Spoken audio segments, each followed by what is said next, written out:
안녕하세요. 건강에 관한 이야기 하나하나 풀어보는 정의안의 건강 톡톡 한의사 정의안입니다.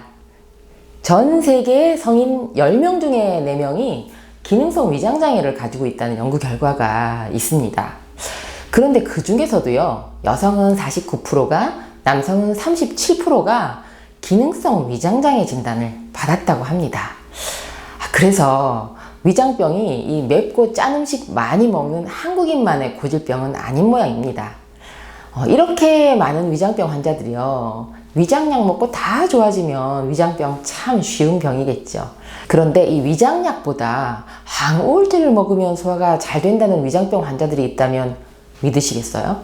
자, 이런 분들 도대체 왜 그런 걸까요? 제 영상 끝까지 잘 시청하시면 답이 나올 겁니다. 자, 시작합니다. 자, 이 기능성 위장장애 진단은 복통, 속 답답, 더부룩하거나 소화가 안 되거나 니글거리거나 설사나 변비나 배에 가스가 차거나 부글거리거나 하는 증상들이 아무 원인이 없이 3달 이상 지속이 될 때 이야기를 하는 거고요. 위내시경과 장내시경 같은 이런 검사 결과에 이상소견을 발견할 수 없는 경우에 기능성 위장장애라고 우리가 진단을 합니다. 우리 주위에 이렇게 검사로 정상이라는데 위장 증상 심하게 호소하면서 소화제나 또 위산 조절약 같은 걸로 평생 살고 있는 사람 의외로 많습니다. 솔직히 우리가 평소에 가볍게 생각하고 자주 이렇게 복용하는 약이 아마 소화제나 제산제 아닐까 싶은데요. 자, 이 위장장애가 기능적으로 문제가 있다는 말은 결국은 이 위장 본연의 기능인 이 위장 운동과 흡수 기능이 작동을 하지 않는다는 얘기죠. 그리고 또 섭취한 이 음식 영양분을 흡수시키지 못하는 문제도 당연히 생깁니다. 이 위장 기능이 좋지 않아서 먹고 싶은 거 마음대로 먹어보지도 못하고 또 억지로 먹어도 살도 안 찌고 식사 시간이 돼도 배도 고프지 않고 조금만 많이 먹으면 복통과 더부룩함으로 힘드니까 이 먹는 즐거움을 느끼지 못하고 사는 것과 마찬가지인 거죠.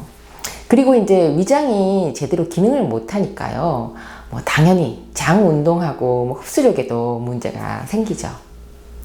자, 이렇게 변비나 설사 또 장 속에 가스가 꽉 차는 이런 증상들이 따라오는 것은 어떻게 보면 당연합니다.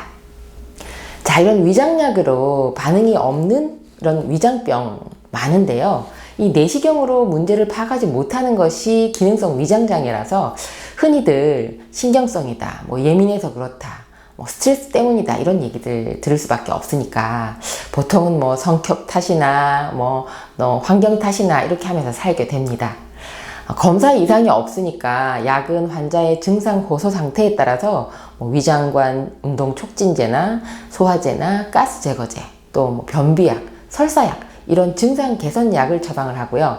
또 증상을 악화시키는 음식 피하고 그냥 식사 후에 산책 권하는 정도로 머무르고 있으니까 환자 입장에서는 참 그 소화제나 제산제 사 먹으면서 평생 앓고 사는 병이라고도 생각하게 됩니다. 솔직히 말하자면은 치료를 포기하고 살게 된다고나 할까요? 그런데 이 위장병에 항우울제 처방하는 이유가 있습니다.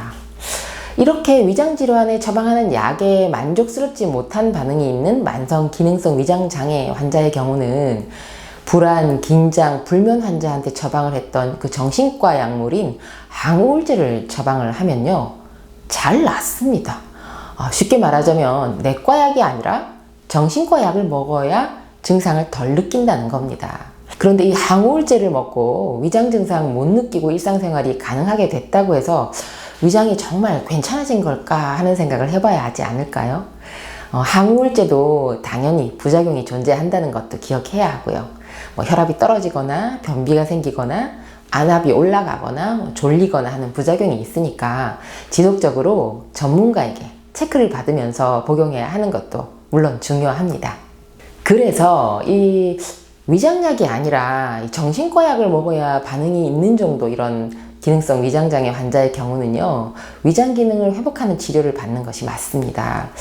지난주 영상에서도 제가 말씀드렸던 뇌와 위장은 자율신경 통로를 통해서 연결되어 있기 때문에 이 치료는 자율신경의 균형을 맞춰주는 것이 반드시 필요하고요.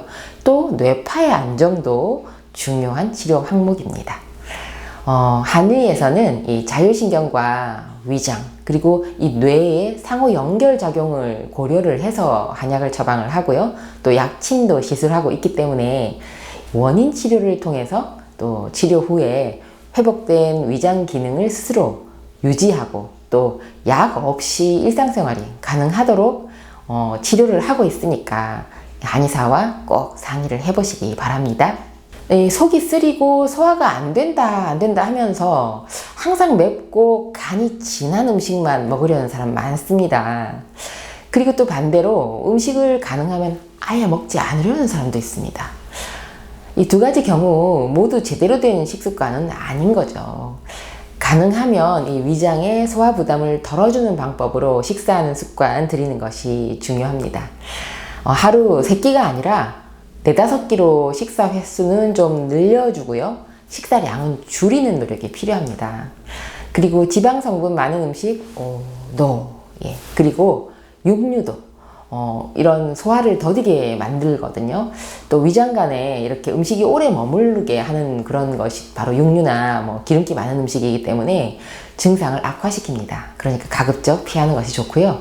또 속이 답답할 때 왜 차가운 탄산음료 이렇게 꽉 쿨쿨쿨 마시면 좀 시원한 것 같잖아요.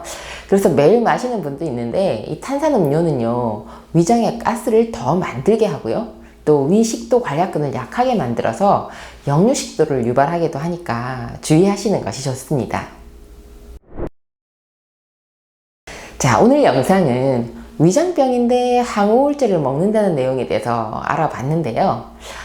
첫 번째, 기능성 위장장애가 무엇인지 알아봤고요. 두 번째, 위장약 효과 못 보는 위장병에 대해서, 또 세 번째, 위장병에 항우울제를 처방하는 이유 알아봤고요. 네 번째, 자율신경을 회복하는 치료를 해야 한다. 또 5번째, 식습관 개선이 선행되어야 한다는 데 대한 내용이었습니다. 자, 만성 위장병이나 기능성 위염으로 고생하시는 모든 분들께 오늘 영상이 도움이 되셨으면 좋겠습니다. 정의안의 건강 톡톡, 다음 주에도 유익한 건강 정보로 뵙겠습니다. 감사합니다. 여성이 건강해지면 가정이 행복합니다. 여성이 행복한 세상, 건강한 사회가 될 것입니다. 소식 놓치지 않으려면 구독하기 버튼 꾹 하고 눌러주세요. 지금까지 한의학 박사 정의안이었습니다.